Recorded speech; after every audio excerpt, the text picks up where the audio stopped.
So AWE is is an organization about augmented virtual reality with amazing events worldwide, with some main ones in the United States, in Europe, and in China, and some community-driven AWE night events like this one, AWE Nite Florence. It is an organization that you can join these events on AWE Live. That is a platform to which you can meet people, you can attend interesting events. And you can join the most important events of AWE in June in the US, in August in Asia, in Shanghai, and in October in Europe, this time in Lisbon. These are the upcoming events on AWE.live. This one AWE Nite Florence, and others from Charlie Fink and other important creators in our ecosystem. And then there is the AWE Academy with important workshops and courses about AR and VR that you can attend on AWE Academy and keep updated on social media on this important academy.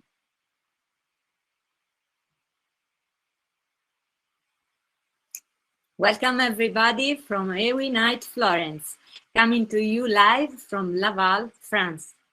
We are honored to be guests of the Laval Virtual Europe 2022 and to be joining you on AWE Live, the app that allows the whole world of XR to stay in touch throughout the year, in addition to meeting in person at the annual AWE USA, AWE Europe, and AWE Asia events. My name is Cecilia Lascialfari, co-founder of area6.com, creative technologist, aspiring journalist, and organizer of AWE Nite Florence event. Laurent Chrétien, general manager of Laval Virtual, will join us shortly and will give a welcome and presentation of Laval Virtual Europe 2022, which this year will be held from 12 to 14 April, and which with great news. I'm very excited to be here in Laval and to have this live connection with Charlie Fink and SUZANNE Borders in America and Lorenzo Cappannari in Italy, who will analyze the theme of the metaverse evolution and use cases.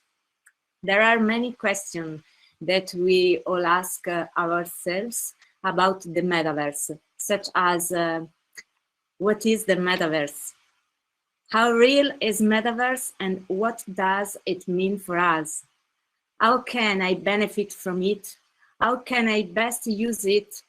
Are there immersive data analytics platforms? When can we talk about virtual transformation? How much has the media industry grown in recent years? Are we facing a virtual transformation like we have never seen before? Einstein said, everything is relative. For Einstein, it was necessary to abandon the common concept of space and time in favor of a new structure, the space-time described by the theory of relativity. Matter tells space-time how to bend, and space-time tells matter how to move. Was Einstein a predictor of the current metaverse? The word metaverse is a term coined by Neil Stephenson in the cyberpunk novel Snow Crash in 1992 and was used to indicate a three-dimensional space in which individuals can move, share, and interact through personalized avatars. And are there any rules in the metaverse? The metaverse is the next significant development in global communications, writes Tony Parisi, one of the early pioneers in VR, in his article on Medium of 22 October 2021. Tony Parisi also lists 7 interesting rules of metaverse. Rule 1. There is only one metaverse. Rule 2. The metaverse is for everyone. Rule 3. Nobody controls the metaverse. Rule 4. The metaverse is open. Rule 5. The metaverse is hardware independent. Rule 6. The metaverse is a network. Rule 7. The metaverse is the internet. Today, we talk about all this together. Charlie Fink, Suzanne Borders, Lorenzo Cappannari, Laurent Chrétien, who will help us answer some of these questions. Here with me is also my co-organizer of Nite Florence, Anthony Vitillo. Hi, Anthony. Hey. It's great to have you here. Hello, everyone. I'm Anthony Vitillo, the scout girl for someone. And for the first time, I'm here together with Cecilia for Nite Florence after more than 1 year and a half to do events together. I'm also a bit, everything has been crazy today. We've been at Laval doing lots of activities. This event inside event is pretty cool. So I don't want to waste too much time saying who I am. I work in XR since 8 years, being a blogger, developer, and entrepreneur. And I can't wait to speak with you in the chat and have a panel in the end together. So Cecilia, back to you. Okay, thank you, Anthony. And now we welcome Charlie Fink, a Metaverse consultant, a Forbes Tech columnist, and the author of the critically acclaimed AR-enabled books, Metaverse 2017 and Convergence 2019. He teaches XR as an adjunct professor at Chapman University in Orange, California.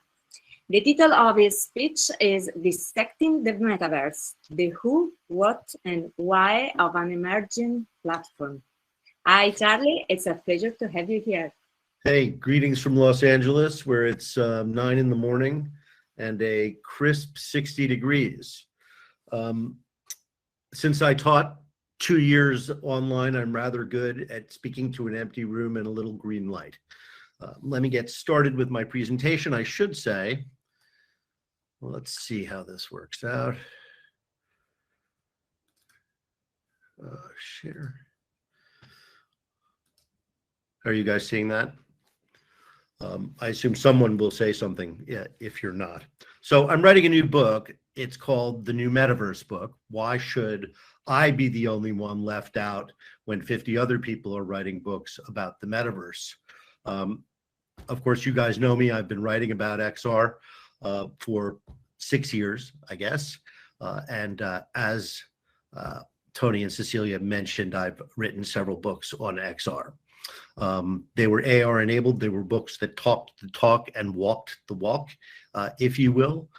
So you read the book with a smartphone in your hand. You're going to have a smartphone right next to you if you're reading a book anyway, and you hold it over the pages, and using computer vision and plane detection, out pops a virtual Charlie greeting you on the book of the cover of the book and so forth.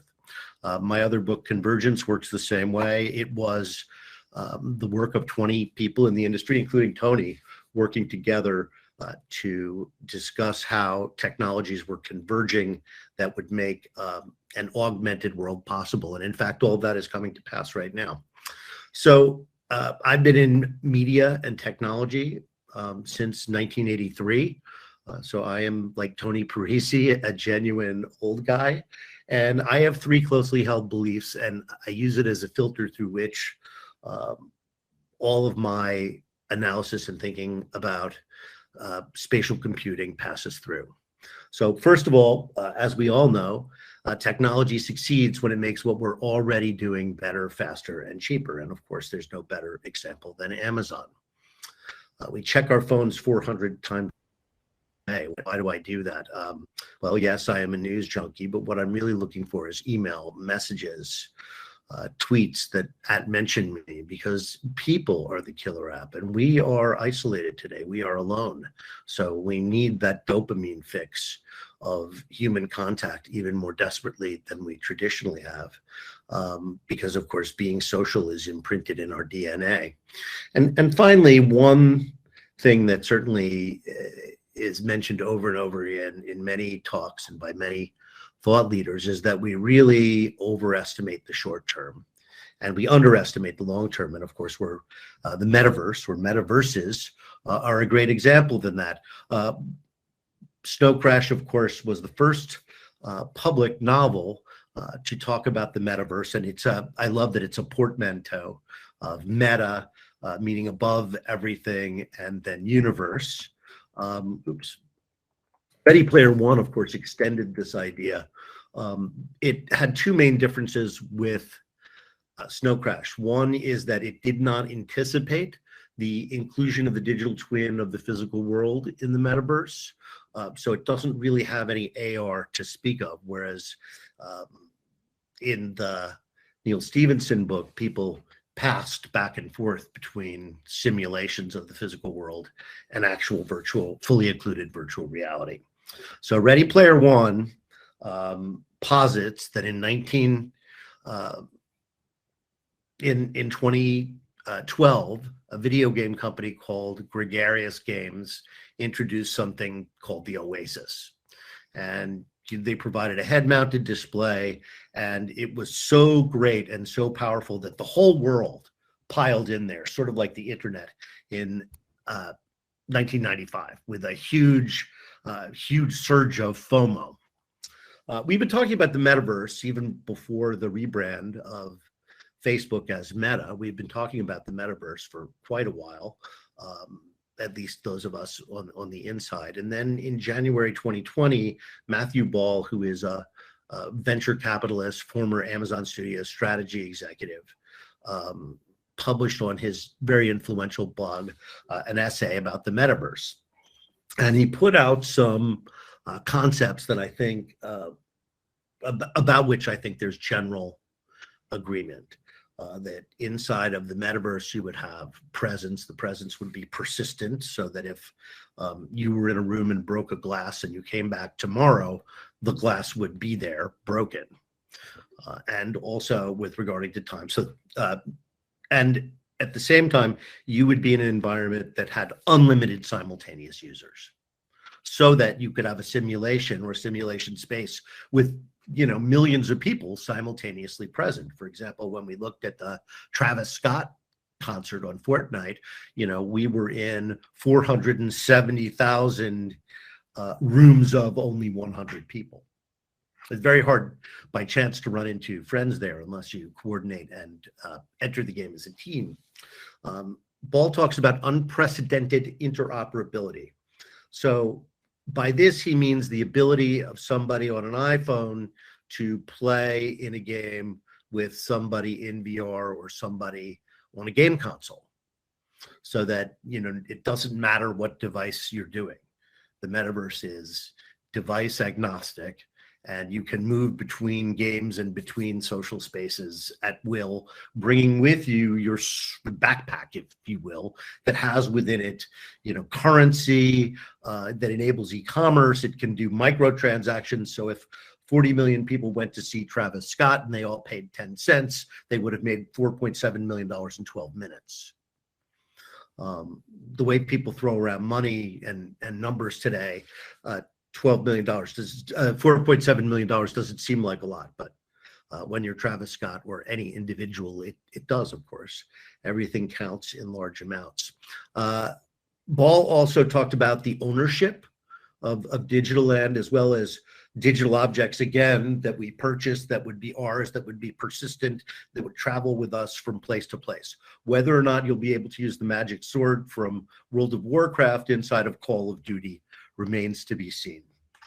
But of course, the whole, you know, climax of all this metaverse talk was one of the largest companies in the world changing its name to Meta and committing $10 billion a year to develop it. I mean, $10 billion a year is an incredible amount of money. And Zuckerberg has a very specific view of the metaverse, which, by the way, is not the same view that Ball has. You see here from his earliest definition of the metaverse, he sees it as fully embodied, right? That you have a body and you are viewing the metaverse from the inside, right? You have physical presence there and connections to other people with whom you can have shared experiences, conversation, build things together. You know, it's very open-ended, right? Visualizing the metaverse as similar to the physical world. And of course, Zuckerberg's avatar is similar in his appearance. Any of you who have interacted with me in XR see that my appearance is generally the same, because what people tend to do with avatars, or at least the first thing they do, is they want an idealized version of themselves. That's why Ready Player Me is, which you can use, an avatar system you can use across, I think, almost 2,000 games, enables you to create a kind of idealized version of yourself. So again, interoperability. Now, Zuckerberg has a very different view of interoperability. What he means is the ability of people outside of a simulation to participate in it. For example, in Horizon Workrooms, which is a VR space for collaboration and meetings, which is free. It's actually quite nice. And you can bring video participants into that simulation. So somebody is mobile, they're on their smartphone, they can participate, but they're participating in a diminished way, right? Presence is not always the same. I have presence now with you because I've suspended my disbelief and I've chunked out my room, and all I'm doing is looking at the green light and telling you a story that I have told many times. And actually, it's helpful for me to tell this. It's always slightly different, and it always helps me think about the book. So two big differences between Zuckerberg and Ball. One of them has to do with a fully embodied avatar. The other has to do with the idea of interoperability. A bit more about what Metaverse, what Meta has is committing to spend on the Metaverse. You know, they see it as social first. They're dumping tons of money into Horizon. There are announcements from Horizon every week. You know, they are trying to catch up to Rec Room and VR Chat and to offer a very complete metaverse, small m metaverse. I would say the chances that they will create the Oasis is very high. You know, they're also working on the meta layer. I should mention both Ball and Zuckerberg acknowledged, let me see, is this on the next slide? Yeah. Ball and Zuckerberg acknowledged that the technology for us to have unlimited simultaneous users in the same simulation, like a concert in Fortnite, is a technological impossibility. Right? 5G isn't enough. There's not the cloud computing infrastructure and the wireless infrastructure or wired infrastructure that would allow us to have that amount of cloud streaming, realistic avatars in an unlimited environment. I mean, that's, you know, that's why Zuckerberg was at Mobile World Congress talking to international telcos, Verizon, Vodafone, NTT. All these companies are going to have a role in building the infrastructure to enable the metaverse. But until that happens, what we've got is a theoretical construct, an ideal, if you will, that indeed has transformative potential. But in my opinion, and this is where we have a big divergence, in my opinion, VR is central. Without VR, we would not be talking about this. Without the acquisition of Oculus, Facebook, or Meta, it would not be committing $10 billion. So I actually think that the metaverse is a VR first experience. You have no presence in Sandbox. Sandbox is the internet. And frankly, the metaverse, or the many metaverses, small m, plural, can be a version of them can be had in small m metaverses like Horizon and VR Chat. And if you will, you know, Fortnite and Sandbox. Why not? Because everybody can have their own definition of the metaverse. Very convenient. It doesn't exist and probably will take 10 years or more. Also, because we all can have our own definition, hey, the metaverse is for everyone, right? So we can have our own definition, but the term is being genericized down to nothing. When people realize that the metaverse is VR first, when people realize that it doesn't really exist yet, and it's a term that is being used self-servingly by everybody on the face of the earth right now. And that means, of course, it's inevitably headed for the trough of disillusion. Here we have it. VR went through a trough of disillusion before the Quest was released. That was because PC VR had too much friction for normal people. It was just for prosumers who could work their way through a gaming computer, which, by the way, is really expensive and hard to get a good one. But I think this is where the metaverse is going to be next year. Because you know what we do in the tech press, right? We find a new technology and we can't stop talking about it, right? It's just too exciting. The possibilities are just too huge, right? But then about a week later, and sometimes a week later, but about a year later, someone says, hey, wait a minute, right? Hey, wait a minute. Oculus isn't even a product yet. Oh my God, the Oculus product sucks. And PC Oculus sucks. I'm here to say it. So does HTC Vive. There was never a chance those would be commercialized, and that's why they were in a trough of disillusion. And by the way, I separate enterprise and consumer in that, because clearly simulated training is the way to go. It's much more effective. So enterprise, I think, is starting to rapidly gravitate toward XR training. So it's not the same. But everything in tech is timing, right? I love the story. I love business stories in general. That's why I like writing about this, and I call it the greatest business story of our time. And within it are all these other stories, these case studies. And in fact, one is called General Magic. It was spun out of Apple in the late 80s with a vision to create a communication device that would allow you to make phone calls, send messages, send email. It was, in short, the smartphone. But it was the smartphone before anybody had a cell phone.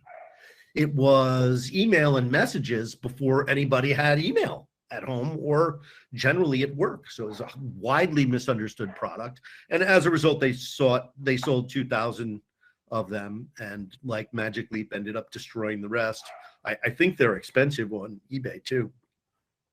So let's talk just a little more about this, these ideas of presence and cross-platform. Augmented reality has a role to play in the metaverse. There is a digital twin of the physical world. Google Maps has it.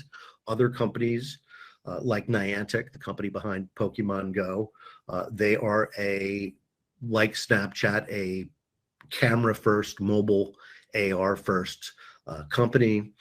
Mixed reality will play a role, right? The physical and the digital are going to mingle together in the metaverse and in many small M metaverses. Great example, of course, is you can bring your PC with you into Horizon Rooms, which is magic. I mean, I show that to my class and there's an audible gasp as people grasp what this is and how potentially important it can be. So finally, let's talk about the metaverse that is in development, right? Not the metaverses that exist today, although, again, aspects of them are being established, explored in the small metaverses today. So the most important thing is this giant metaverse, meta layer that would connect everything together. Meta, the company, says that they're working on it. So this is a very big part that doesn't exist. Is the part that is pure fiction. Now, the avatar, which we take with us everywhere, is very important, particularly if the avatar includes things like different wardrobes. You're not going to, wardrobe is becoming a very big deal. It is a big deal in Fortnite. People will pay to decorate their avatar, and you would want that wardrobe to be accessible to you no matter where you are. And you would want to have your smartphone with you wherever you are, right? Because you're going to want to contact people in the physical world. You need to know what time it is. You want to show somebody an app. You have to have access to the internet in a mobile way, just like in the physical world. And then finally, the spawn point, right? Where you materialize is the new desktop. Meta really gets this. I have to give them credit for this.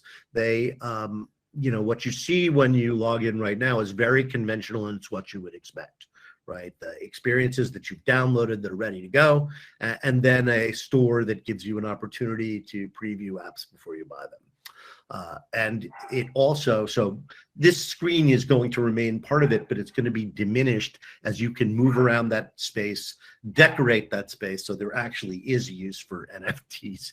You can decorate that space. You can bring in 3D objects from a platform like Sketchfab, or I probably not. It's because of the way they're doing Horizon from some kind of a Horizon asset store. So who else is working on the metaverse? Well, guess what? Everybody is, because we're not just talking about technology here. We're talking about the future of mankind.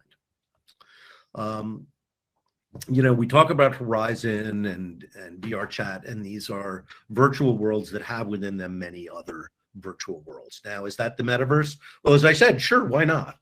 I mean, I'm not here to debunk anybody else's metaverse, but I don't think any of these really are VR first.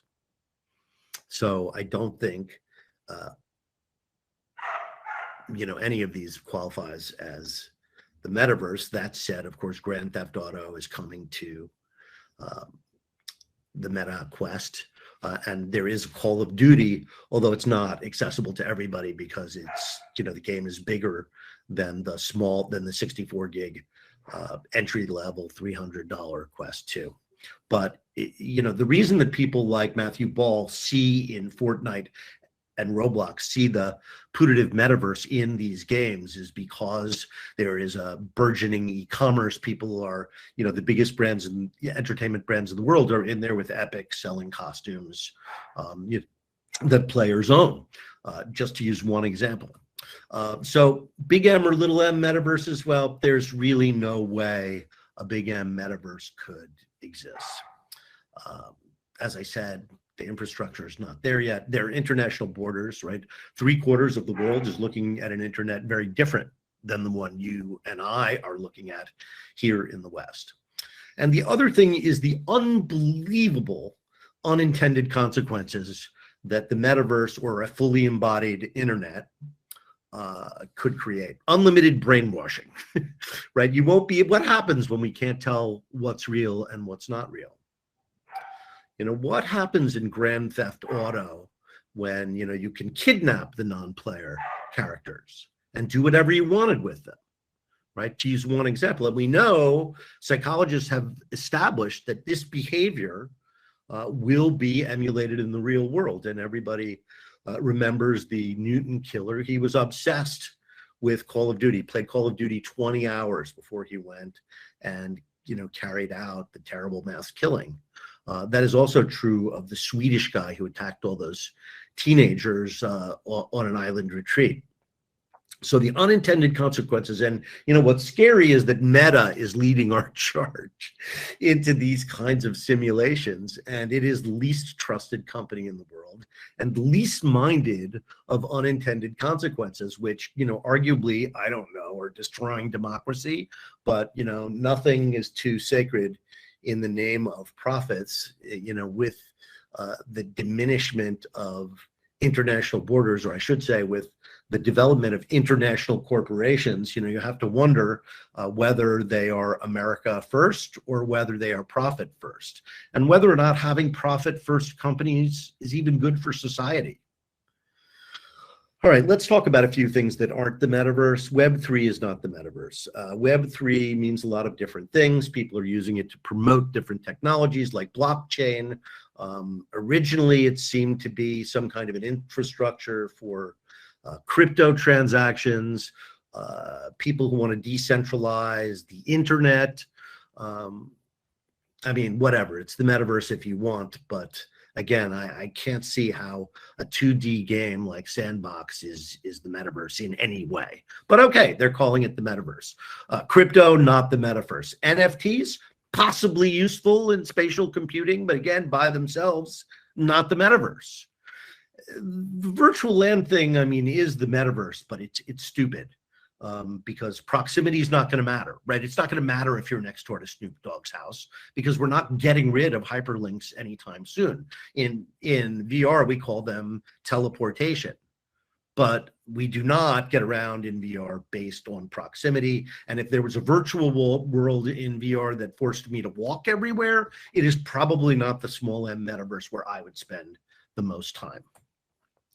So we're hurtling our way toward 2030, when everything will be connected. And I do believe that Charlie, sorry to interrupt you, but you have just 2 minutes more to finish everything. Okay, that's good, because I'm on my second to last slide. Be the bad guy. I love your presentation, but okay. All right, fine. Here are the last 2 slides. We're done.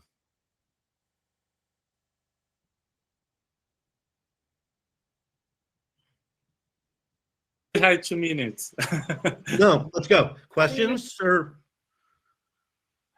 we can talk about the rest of it when we have our panel. I introduce Suzanne. I introduce Suzanne. Sorry, we are just evaluating one thing. You chose to be too fast. Well, you ended the presentation, so let's go. Right. Introduce Laurent. Yes. Okay, please. Okay, thank you, Charlie. And now I'm very excited to welcome Laurent Chrétien, General Manager at Laval Virtual, with a demonstrated history of working in virtual reality and augmented reality events for services and industries. Skilled in entrepreneurship, business development, marketing strategy, and management. Hi, Laurent.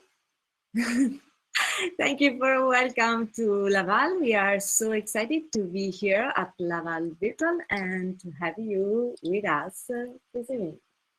Laurent, is he there?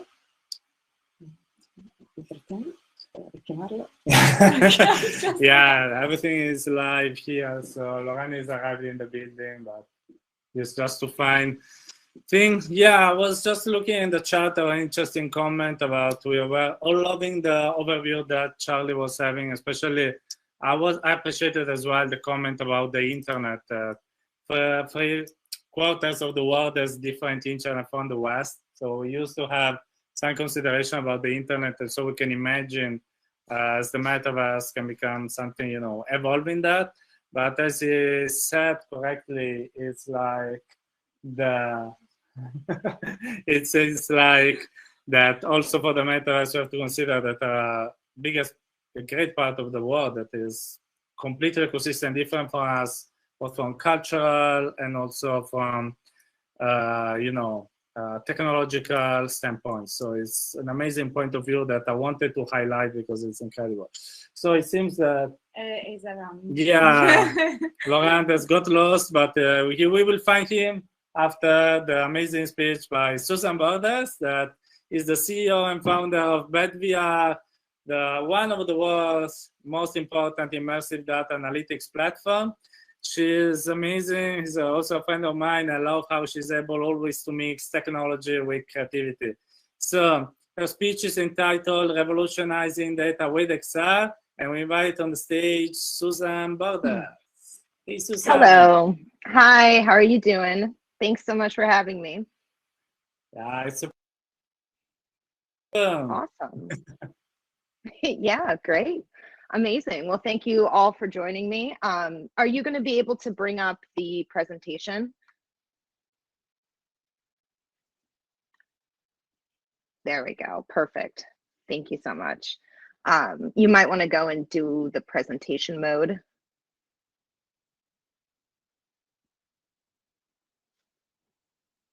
I can't see there we go. Okay, perfect.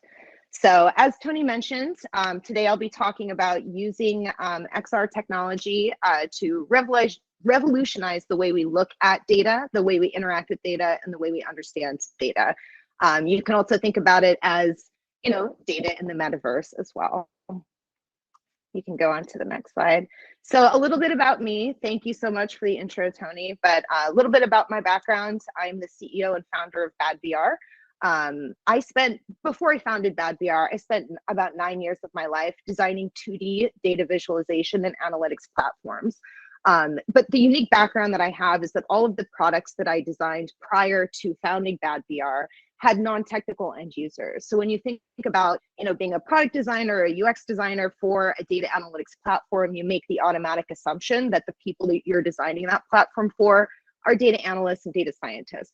But for me, that was never the case. I was always designing for people like real estate agents who tended to be, or to fit the profile of my mom. So they were really non-technical people. And it was such an interesting challenge to take really complex data and data analytics and really simplify that down to a product that would be able or enable non-technical end users to get the same sort of value and meaning out of that data that, say, a traditional analyst would have gotten. So during that process of, building these products, designing these products, I came up with the idea of adding in immersive technology and using immersive technology to really unlock the potential of these data sets and to make it, more accessible for everyone. And anyways, during that whole process, founded BadVR late 2017. We've been operational since the beginning of 2018. And, during that whole process as well, we've gone through and funded ourselves primarily through grants and contracts with the National Science Foundation, NOAA, NIST, a bunch of sort of data sets that are brought into our platform that enable us to really interact with data in this new way. I also, as Tony mentioned, I'm a big proponent of bringing together technology and creativity. So I myself have a very unique background as well in terms of, I'm a poet and an author, and I've also visited a bunch of different countries.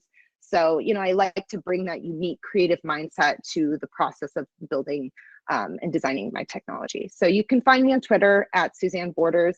But yeah, so that's a little bit about my background. Go ahead to the next slide. So the way that we think of data today is completely, or what the data sets today are completely different than the data sets from even 5 years ago or 10 years ago, right? It's changed, data itself has changed enormously, especially in the scale and complexity of the data sets that we currently have and that we're currently working with. And this is only expected to astronomically continue to grow. If you think back about, what data was in, the 1980s, the 1990s, even in the beginning of 2000s, even 2 years ago, the nature of these data sets is completely different. So, when it's just one of those things where what was working in the past to work with those data sets, to look at those data sets, it's not really necessarily working today. So go ahead to the next slide. So the problem here, however, is that the way that we're choosing to work with and view these data sets has not changed in over 200 years. And that seems like something crazy to say. Well, we have changed in terms of the way that we access this, but the way that we visualize it and the way that we communicate data sets has not really changed. And I'll show you what I mean by that. You can go on to the next slide. So this is from the 1800s. This is a visualization that doesn't necessarily look that much different from the 2D dashboards that we have today in the way that it's displayed in a two-dimensional chart. Go on to the next one. And this is from the 1940s. Again, the delivery method in terms of whether it's handwritten on a piece of paper or whether it's printed on a piece of paper, it's still the same 2D chart and graph. You can go on to the next one. And again, as I mentioned, here we have a dashboard, which is something that you would be able to access from a computer today, like a laptop, a cell phone, a smartphone, a desktop computer. But the fundamental way that we're visualizing this is not changing, right? It's still a 2D chart and graph. Maybe you have more charts and graphs. Maybe you're combining them together into a more robust dashboard, but you're not fundamentally reimagining or changing the way that this data is displayed. You can go on to the next slide. So the problem with this 2D analysis, and this is a problem that, not only that we're experiencing today, but that's going to become more and more difficult as time goes by in the near future, is that it's just really siloed. So it worked, 2D data visualization worked when the data that it was visualizing was small enough and simple enough that those 2D charts and graphs were accurate and effective in communicating the insights. But the problem now is that they're just not. So you end up having these data sets that are large and complex enough that you need multiple charts and graphs to really communicate and discover insights within them. But the problem is then you're looking at multiple different charts and graphs, and it becomes really siloed. You can look at this one, you can look at that one, or you can look at them all together or all individually. But the net result is that you have to sort of stitch them all together into a multidimensional understanding, because the data itself is multidimensional, right? So the way that you're visualizing it ultimately is multidimensional, but you're sort of having to compromise and get there by siloing it through these 2D charts. You know, this visualization is perfect when you're trying to communicate this concept. You have individual people, you know, all sort of having this one straight viewpoint into a multidimensional object, right? So they're all sort of seeing something different because they're all looking at a multidimensional object from a different point of view. With obviously that's not ideal, especially when you're trying to communicate with other people. So they are seeing something, you're seeing something, and you're not really sure what is accurate or what is real. And then you're also losing the context, right? So if you're only looking at one piece of this multidimensional data set, you're not really able to understand how that piece fits in with the larger good, right? And everybody's obviously, you know, trying to communicate something, but they can't fully see it. And that's incredibly difficult. It's also incredibly difficult to find accurate insights when you can't really see the whole thing. And when you have data sets that are as complex and as large as they are, once you start talking about this like global metaverse, this is only going to become more and more of an issue. You can move on to the next slide. So I, like Edward Tufte, believe that we shouldn't have to abbreviate this fundamental truth. We need to find a better way to present it, right? So the problem with, you know, the way that we're working with it now is that we're all sort of having to make these compromises. We're all just saying, oh, well, you know, there's no better way to do this. So we're just going to have a 42 slide PowerPoint presentation, right? Which is not ideal.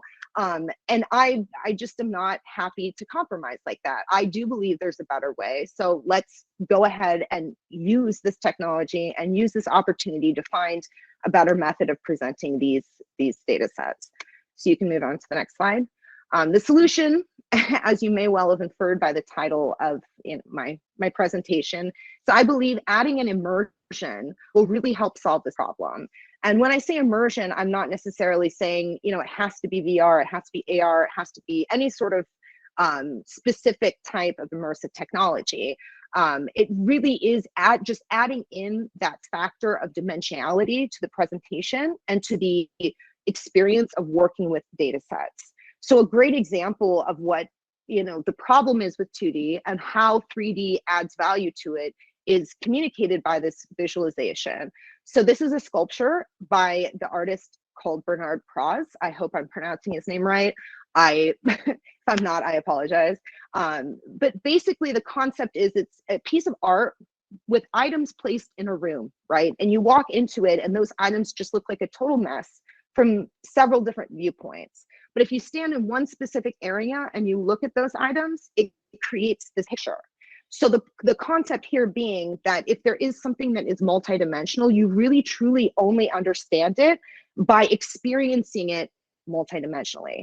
And that's especially true of anything within the metaverse. If you're only getting, for instance, a flat screenshot of something that is a multidimensional object, you're not really ever going to fully understand it, just like you would never really understand this sort of art if you're looking at it from only one point of view, because one person is seeing a total mess, the other person is looking at this and seeing, you know, a masterpiece or seeing Salvador Dali's head in this instance. So then it becomes an argument between those two people, which one of those viewpoints is the truth, when in actuality it's option C. Both of those viewpoints are true, experienced from multidimensional angles, but it's very, very hard to communicate that if you're only ever looking at these 2D presentations of it. Go to the next slide. So the value out of immersive technology is really just breaking down, or sorry, the value out of immersive technology to looking at and working with data is just breaking down those walls, right? Taking away that sort of siloed viewpoint, and having everybody collaborate together in an immersive space with the entire data set presented multidimensionally. This allows this sort of holistic collaborative understanding where everybody's instantaneously grasping the concept of the scale and the complexity of the data and enabling them to work with that data in a sort of a natural environment. So if something is, for instance, you have like a geospatial data set, right, that has a multidimensional real world tie-in, it only makes sense to look at that data in that capacity. Any other presentation of it, you're losing context, you're having to compromise. And since we now have the opportunity to utilize, you know, AR, VR, XR, all these different types of, you know, technology that it has a spatial component to it, why would we not do that, right? It gives everyone the same context. So you're all sort of starting from the same base level of understanding, which is incredibly valuable. I'm not sure if anyone has ever really gone through this experience. I'm pretty sure you have, where you're taking a concept. It's sort of like playing telephone, where you have a data scientist, he goes through a data set, he finds these insights, he presents them in a long PowerPoint presentation and trying to communicate, sort of stitch together this concept, but it's every single person is getting lost in each one of these items. And, you know, everybody's receiving the same information, but you're not really coming to the same conclusion. Just because you're not seeing the same thing. But with XR technology, everybody sees everything, and therefore everyone has equal opportunity to understand it. And it aids in that sort of communication process. So you can move to the next slide. So my belief is that computing is undergoing this fourth revolution, right? We started with the mainframe, we moved to the PC, then there was this whole mobile thing, and now we're moving to this sort of immersive vision and world where data has a spatialized component to it, whether that be a spatial, you know, component that ties into the real world, or whether that be a spatial component that ties into a digital world. The data itself has some element of that spatialness to it. So if you're looking at data, condensing that data down into a 2D screen, it's just incredibly complicated. And like I said, you know, with this revolution, we're moving in this direction. It's very highly unlikely in any way that we're ever going to move back. So it just is becoming this sticking point, this bottleneck that really is difficult for people. And the only way to really overcome that is to allow the data to be viewed and interacted with in this immersive sense. So you can move on to the next slide. So, you know, when we're talking about immersive data, a lot of people think, you know, 3D charts and graphs, and that would be a natural way to think about things, right? Because that's the way that we did it on 2D screens. It was presented in that manner. So adding in another dimension to those visualizations is the automatic conclusion of, you know, what people think of when they conceptualize three-dimensional data. But the problem is that, you know, is that really compelling enough and really, you know, effective enough to utilize immersive technology to visualize data? So are you really getting the full value of that additional technology? And are people really compelled by this concept of three-dimensional charts and graphs? And it actually is my belief that that is not true. So you can move on to the next slide. I do not believe that 3D charts and graphs are really offering enough additional value. So when I'm talking about looking at and utilizing immersive hardware and technology to view data, I'm talking about something completely different than that. I'm saying throw away all of these preconceived notions of how we display data in 2D, because they worked great for 2D, right? That's fantastic. However, 3D and immersive technology, a brand new type of technology, and they demand a new way of really looking at things, and specifically data. So when I'm talking about designing a product for that, or when I'm talking about how that data would be presented, I'm not talking about 3D charts and graphs, just to put that out there. So, but that of course begs the question, well, if it's not 3D charts and graphs, what could data possibly look like? How would you display data in the metaverse? Or how would you display the data of the metaverse, the interaction data, the data from users that are in this immersive space? How would you possibly present that if not in these sort of standard ways that we use now to present data? We can move on to the next slide. So my concept and what we do at BadVR is we use what we call data environments. So these are sort of standardized ways, in the same way that charts and graphs are these sort of standard visualizations of viewing immersive data. And they, you know, for each particular type of data set, there's a best way to present it using either AR technology, VR technology, using this environment or that environment. The data that is available has a best way of being presented, but all of these things are done through these data environments. So you're totally surrounded by the data. You're able to interact with this data. You're able to, you know, do filtering in real time. You're able to, you know, visualize data coming in, data feeds in real time. So it's not this sort of static, you know, sort of dashboard, or you're not entering into a multidimensional world just to, you know, sort of observe it. You're an active participant in interacting with the data around you, and you're an active participant in setting up that data. And of course, all of these environments, you know, with the very nature of immersive technology, bringing people in, everybody's, you know, collaborating in this immersive space. So it's not just you looking at the data, it's also, you know, the people around you that are looking at it, interacting with it, notating it, coming to conclusions from it. So that's the important part of this as well. And, you know, when we're looking at this picture here, this is actually an image from one of my products called C-Signal, which I think communicates the concept of immersive data very well. You're basically putting on a headset or, you know, using an AR-enabled mobile phone to get a glimpse into the whole world of RF signal data that you personally now cannot see. So it's sort of like adding a superpower to your own senses. So you're able to see Wi-Fi, Bluetooth, and cellular networks all around you, because really the data is all around you. It's there. You just can't currently see it. But with immersive technology, using AR, in this case, you can also use VR to look at this data. It makes it so much easier to really understand in a holistic sense what your networks look like, where they're strong, where they're weak, and more importantly, how do they interact with each other? And also, who's accessing this network? What does that history look like?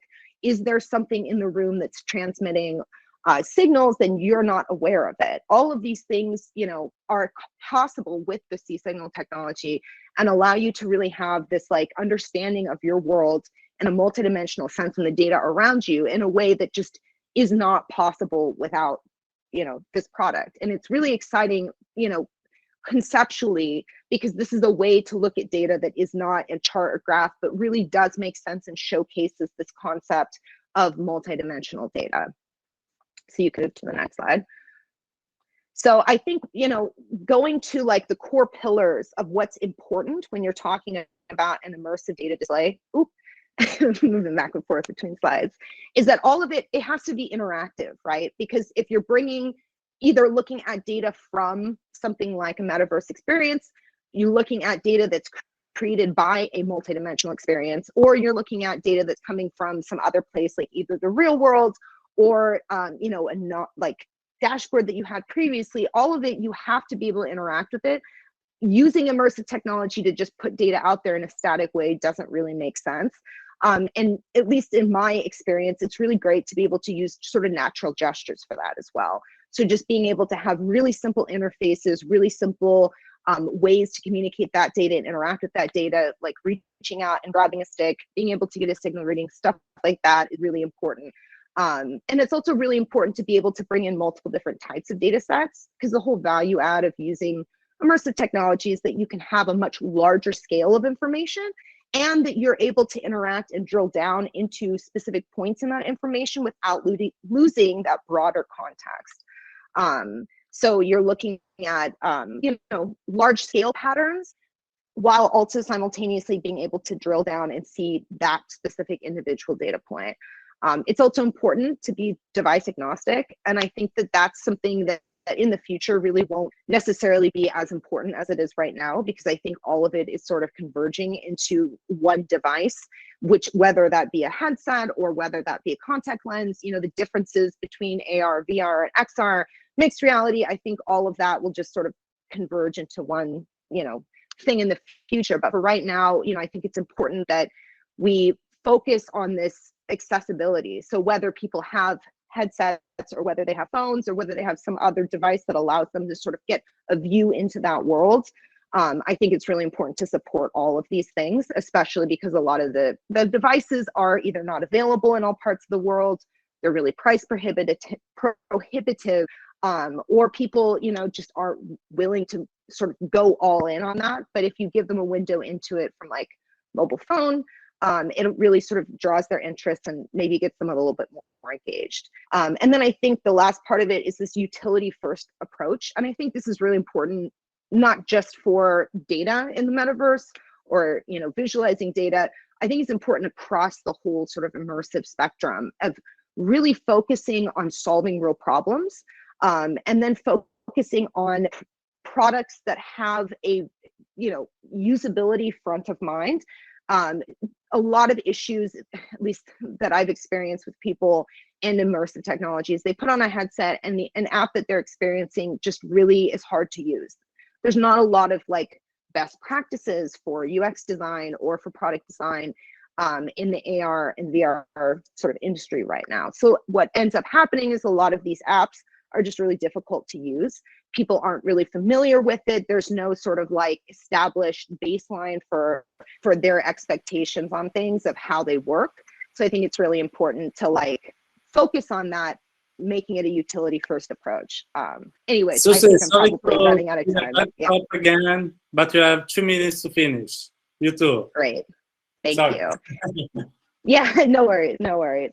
And I do really think that when you're talking about, you know, adoption of immersive technology, making sure that everyone is able to access it, whether that be from, you know, being device agnostic with applications and experiences, or whether that be, you know, making sure that the interfaces that you design are easy and simple to use. I think that that's really a barrier that at least I've seen towards adoption, is that, you know, the more difficult it is for people to either access the, you know, immersive experience or to interact with or use the immersive experience, the less likely they are to adopt the technology as a broader whole. So I think, you know, not only is it important for, you know, specifically data, but also all sort of immersive experiences, I think, need to focus on these things.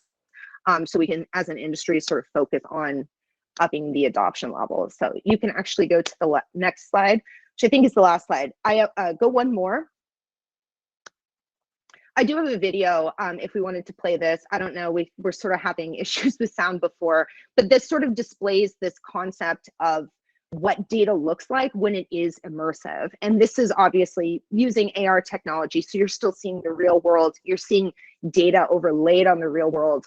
But, you know, obviously there are use cases as well where it's, you're looking at it in a completely separate virtual world. But did we want to go ahead and try to play this video?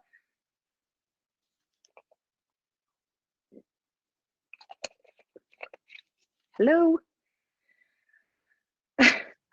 So I'll post the video in the chat. Okay, sounds great. Yeah, no problem.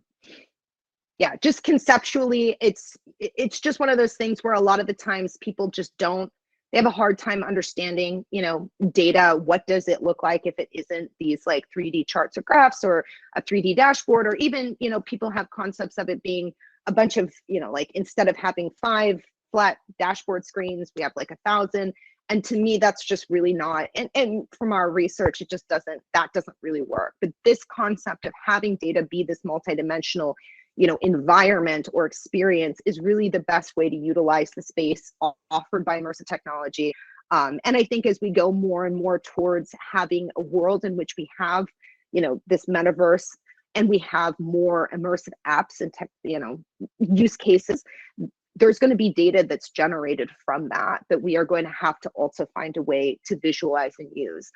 So I think that not only, you know, working with real world data, working with, you know, abstract data sets that don't have this real world tie-in, and then also working with spatial data that comes from virtual experiences, all of these things are sort of going to come together, and there's really going to need to be a new way to work with them. So anyways, thank you all for your time. I appreciate it. Thank you, Suzanne.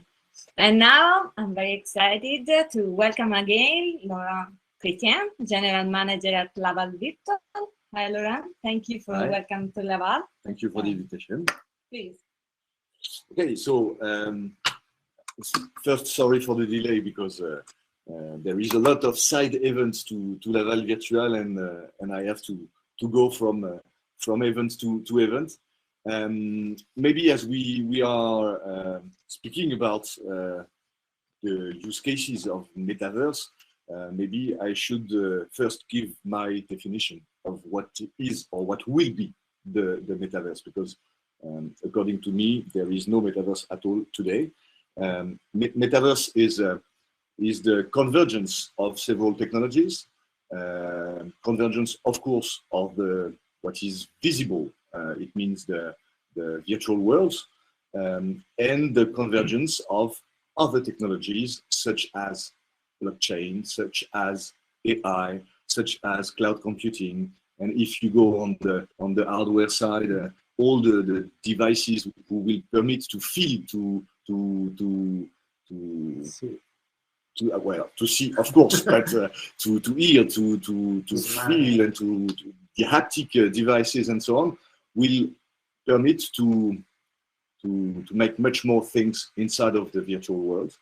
And something which is really important to understand is that as far as we don't have interoperability between all these virtual worlds, or the galaxy of virtual worlds, if we say that one galaxy is defined by a publisher, such as Sandbox or Decentraland or Virbela or whatever, we need to be able to move from planet to planet, from galaxy to galaxy, and our future avatars or our actual avatars has to move freely. So the interoperability is very important, so that the metaverse can really be, in fact. In terms of use cases, we had the chance, if we can say it is a chance, in 2020 to cancel our physical events and to transform it completely in a virtual world. And it has been a great success. And from this date, we have already operated 250 types of events in virtual worlds on several platforms. And when I say events, in fact, it's of course seminar, symposium, exhibition, and so on, simple meetings, but also training. A lot of training are done in the virtual worlds, and it's already here. It means that we can already experience how the immersion in a 3D virtual world, the interaction between the avatars, how they interact with their environment, and this can be done whether on a screen or inside of a headset.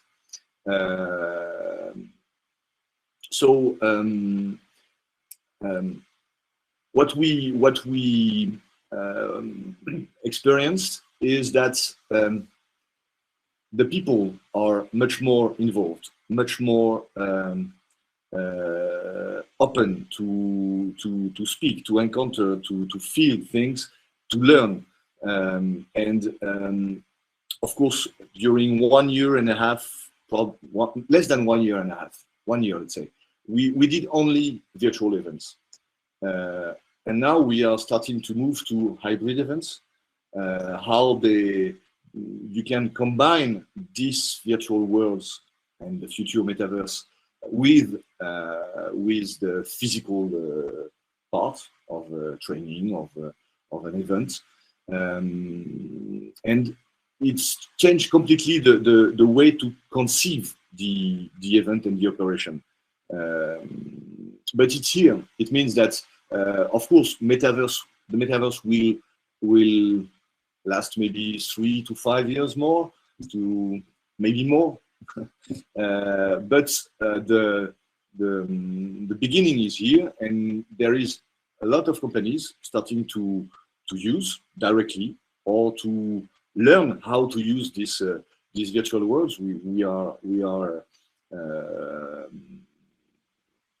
doing advices for several big companies on that subject. So that's it. Yeah. Okay, thank you, Laurent. Now I present Lorenzo Cappannari, the last speaker of this night. And hi, Lorenzo. Ciao. Hi.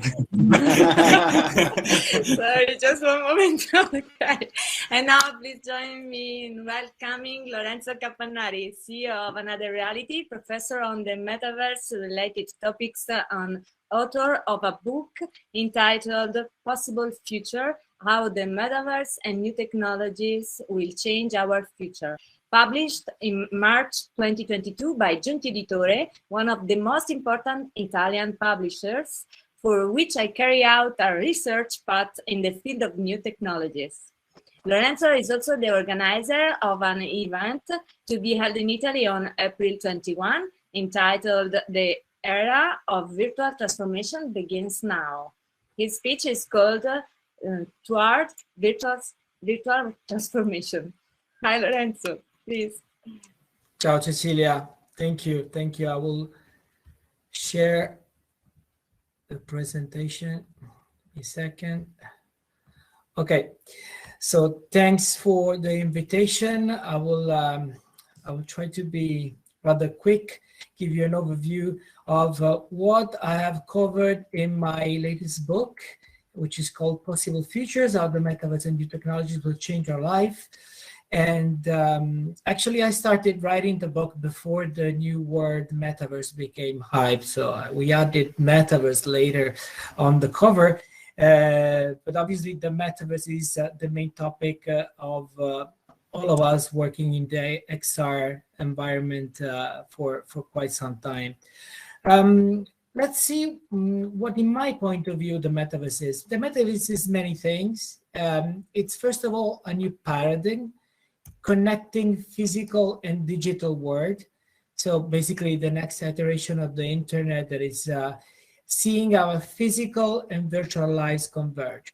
So from this perspective and this point of view, the metaverse is something that is quite difficult to define, but it's something we clearly see, those of us working in technology, and we clearly see approaching for many years now. But the metaverse is also a convergence of many different technologies that will, like before calling it metaverse, many were calling it spatial computing technologies. Actually, spatial computing is a group, and it was very well underlined in the previous speeches, is a group of different technologies. Some of them are more visible than others, and I like depicting them as an iceberg. Those are on top of the water are those that we clearly see as the most visible technologies, like virtual worlds, social virtual worlds, and XR. But there are many others that obviously that each one taken separately cannot be defined metaverse. I strongly agree when Charlie was saying the blockchain is not the metaverse per se. Could be part of the overall ecosystem, just like the rest of other technologies. They are all technologies that will make this paradigm of uniting physical and virtual under the same roof. But let's have a look at virtual worlds and XR, because they, as I just said, are the most visible technologies and probably are the typical technologies that are referred to when we talk about the metaverse. So virtual worlds are basically the crossroad between social media and video games. Conceptually, the metaverse is this future vision that revolves around this concept of social worlds that owes a lot. This concept of social virtual world, they owe a lot to the history of gaming, like multiplayer gaming that have been around for quite some time, over 30 years. So the novelty here is that these multiplayer games are now used as social platforms. Like people, especially younger generations, they use this multiplayer gaming to socialize in virtual environments. That's why they're so interesting. And there are some games that can be called metaverses, that where people don't just play, but they socialize and do other activities. And there are social platforms that are not games. They use the same technologies just to make people meet in these spaces, in these virtual spaces, and maybe do events or just meet each other and just get to know each other, whatever people do in real life, but just in a virtual environment. There's just another technology that I believe is strictly dependent on the mass adoption of the metaverse, and it's immersive technologies, XR. Strongly agree again with Charlie when he says that the whole metaverse concept owns a lot and to XR, VR, MR, and we really should look at this technology very closely when we look at the development, the possible futures of the metaverse. And I think that the reason why is strictly linked to the concept of emotional technologies. If you look at the history of media, technology has always been used to take a story and bring it to the masses in a more effective way. They started with books, photos, television, videos, multimedia and computing brought interaction. And then, but what they have done until there is just translating a story with a technology and making it immersive in a way, more and more immersive, but always creating indirect emotions. So basically, indirect emotion is the type of emotion that a story gives to us when it's decoded by our brain. I tell you a story, you listen to the story, your brain decodes, and then an emotion happens. Whereas immersive technology is the first technology ever that basically kind of disappears the interface, and it's the first one that is able to deliver direct emotions. And I think this is really the key around why XR is so important when it comes to the metaverse. I mean, we have seen a lot of technologies that have tried to give us stronger emotions, where virtual reality, mixed reality, wearable technologies are the first that are replicating reality. So they're able to give us exactly the same emotions that we have in real life. And this is something, I think, it's a breakthrough. I mean, they are the first technologies that are able to deliver real experiences from remote, artificial experiences, but that provide real emotions just like real life. So there's also another point of view of why I believe that XR is so relevant for the metaverse. If we look at this chart, is technology applied to dematerialization and identity experiences. You're pretty familiar, I guess, all of you who are listening to this speech about the the computing revolutions. You have the PC, internet, we're 2.0, mobile revolution, then you have the metaverse. If you look at it, you have like an increasing level of identity engagement, like people entering with their own avatar, their own identity within a specific virtual environment. But there's also another point, like you have a level of dematerialization of real things that is growing. If you see at this, sorry, if you see, I love to quote this email that Mark Zuckerberg wrote to the shareholders of a formerly known company called Facebook in 2015. He was trying to explain why he was investing so much in AR, VR. And the last sentence, I think, is crucial. It's because you will no longer need to buy phones or TVs or many other physical objects. They can just become apps in a digital store. So it's data that becomes space, and space will embed data. So physical and virtual world that will collide. And this will create new opportunities of dematerialization. So a lot of objects will slowly disappear and will be substituted by holograms, by virtual environments. And this is what the metaverse is bringing about as well. Not just strong emotions, not just experiences, but also dematerialization of more and more and more products, places, and even people. So if we say that digital transformation is something that that was like allowed by computers, smartphones, and internet, and allowed the digitization of paper documents and multimedia content. Think about internet, digitizing documents and papers and books and multimedia content, obviously Web 2.0, thanks to the mobile, where you can take a video and a photo without needing a specific item called camera. The virtual transformation is something that is coming up and is going to disrupt the world as we know, because like the metaverse technologies have the power of digitizing pretty much any physical object. Places, things, people, they will just become apps in an app store. And by becoming up, I think that the potential of creating new unicorn, new ecosystems, new economies is enormous.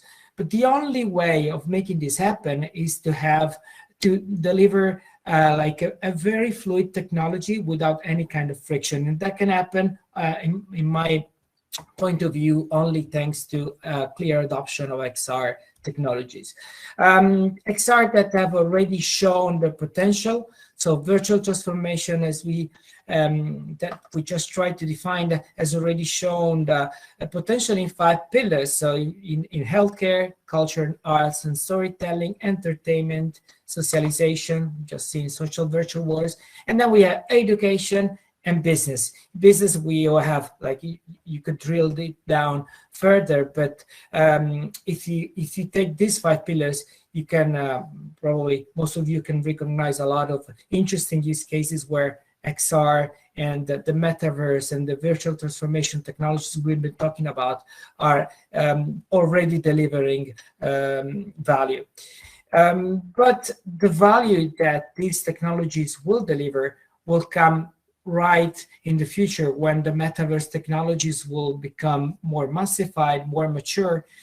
So in fact, we are right in the middle of a paradigm transition from a digital transformation to virtual transformation. We're right in the chasm. Why? Because you see all these social virtual worlds popping up, all these experiences in VR and AR. You see the technology there, you see it coming, but it's still not mature. And the reason why it's not mature is that there is something missing. We are in the chance because there is something missing, and that something missing is something that is coming up probably in the coming years. Like we all believe, those of us who are in the industry, that the smartphone will eventually become an XR wearable, or will evolve into something else anyway that is going to be wearable. And like the soft signals are already out there, we can see it. So I think that when this will happen, we will have a new superpowers, definitely new use cases that will bring about new threats. Like I think that the concept of digital divide would evolve further.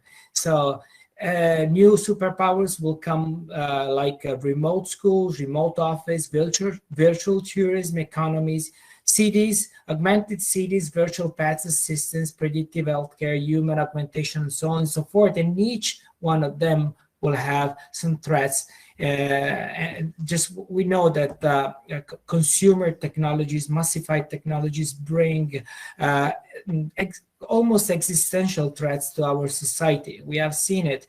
So we should be ready already today to try to understand and try to predict what are the risks that these new technology, when massified, obviously, will bring, and try to discuss how we should start designing them, those of us who are in the field, at least, in order to make sure that these threats will not actually happen. So that's why we have organized an event, an international event in Milan, weird enough, a technology event in Milan. But the idea is to start a discussion exactly on what the metaverse and virtual transformation technologies are and what are the risks and how we should start working in order to design them properly. And sorry if I've been very quick, but I think we're a bit late, and I'm done. Thank you so much. Happy to answer your questions if you have. Wow, thanks, Lorenzo. It was very, very interesting. So thanks for sharing these insights with us. So now it's the time for the panel. Since we are super late, I will just ask one question per speaker and ask you to answer in maximum 1 minute, so we can finish very, very fast. For you, Charlie, I have a question from the chat. Since you have written this book about meeting platforms, someone asked, what do you think are the biggest pain points of meeting virtually, and what companies do you think are addressing those pain points particularly well? You're on mute. The most famous sentence of this year, you're on mute.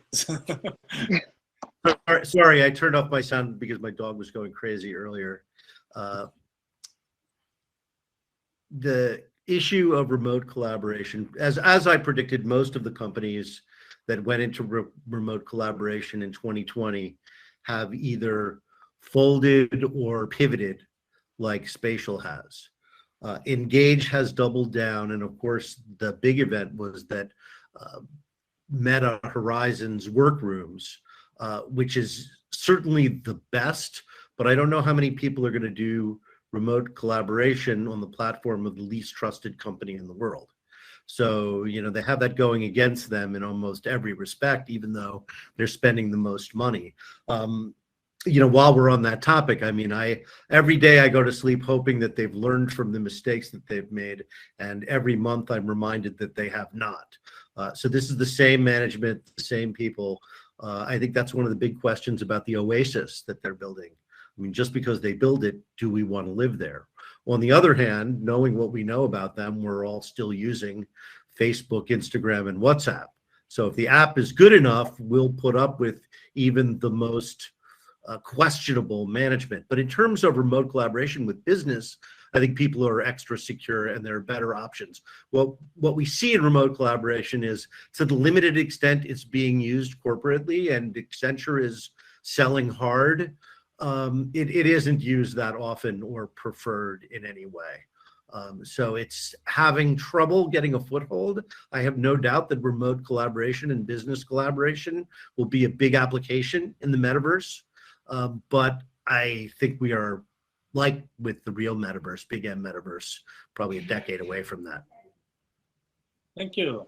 Suzanne, 1 minute question for you as well. So in your opinion, since there is a lot of talking about metaverse and use cases, is there a use case that you think has not been talked that much about, but you see a lot of potential in it? Yeah, I mean, I think that's a good question. Obviously, I'm a big believer in using immersive technology to interact with data. And that's such a broad statement. The thing that we see in the forefront right now, at least on our end, is looking at spatial data in a spatial environment.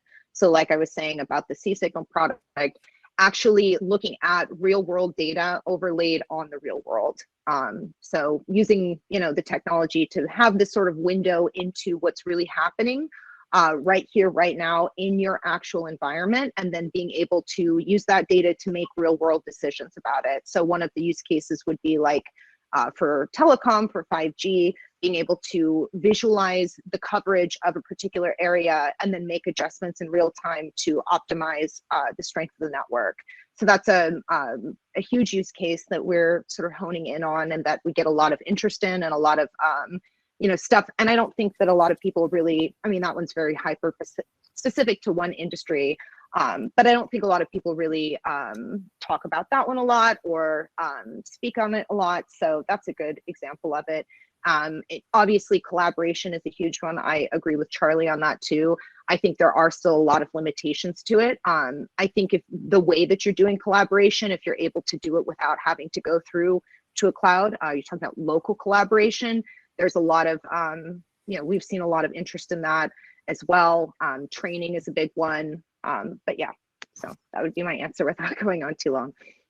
That's great. Lorenzo, since you're organizing these physical events, what about this comparison between, you know, events in the metaverse, in the digital like this one, or in real life? What's your point of view in the difference between these three kind of events and the pros and cons of all of them? That's a complex question. As we are organizing an hybrid event, it's partially physical and partially digital. I think that the direction is clearly that one. So you cannot really scale an event internationally if you do it only physical. Especially if people are not willing to travel, but the type of human touch and motion and networking that you can do physically is something that you cannot actually right now replicate in a digital environment. Then there's the metaverse. It depends on what you mean by metaverse. With today's technology, it's still quite complicated to have a meaningful event in a 3D world that exactly replicates the concept of real life events. But I believe that that's where we're heading. I think that the future of event will be partially physical and partially in the 3D social virtual worlds that will be we will enter with wearable hardware and will be more realistic in terms of graphics. That was a great answer. So Laurent, it's your turn for the last question. And when talking about the metaverse, people always think about dystopia. That can be in the future for the privacy, the safety, etc. But is this our fate, or we can actually build something much better than this? I do believe that we can build something good. I was saying that I almost stopped virtual reality 3 years ago, and therefore I enter in the ethical part of our technologies, and well, I think that we are entering in a kind of speculative bubble. This will last maybe 3, 5, 7 years, and this bubble will explode. And exploding, there will be a recomposition of the companies working on this. And I'm sure that new champions will emerge, and these champions have to be ethical. And for me, this is the condition of the success of the metaverse. Oh, that's great. So Cecilia, the stage is yours. Thank you, Laurent. Thank you, Charlie. Thank you, Suzanne. Thank you, Lorenzo. Thank you all for being here. AWE USA 2022, taking place in Santa Clara, California, June 1, 2, and 3, primarily in a person conference and also with an online element. See you soon at the AWE USA 2022, and see you soon at the next AWE Nite Florence event. Bye-bye. Bye. Bye-bye. Thanks for joining us. Bye.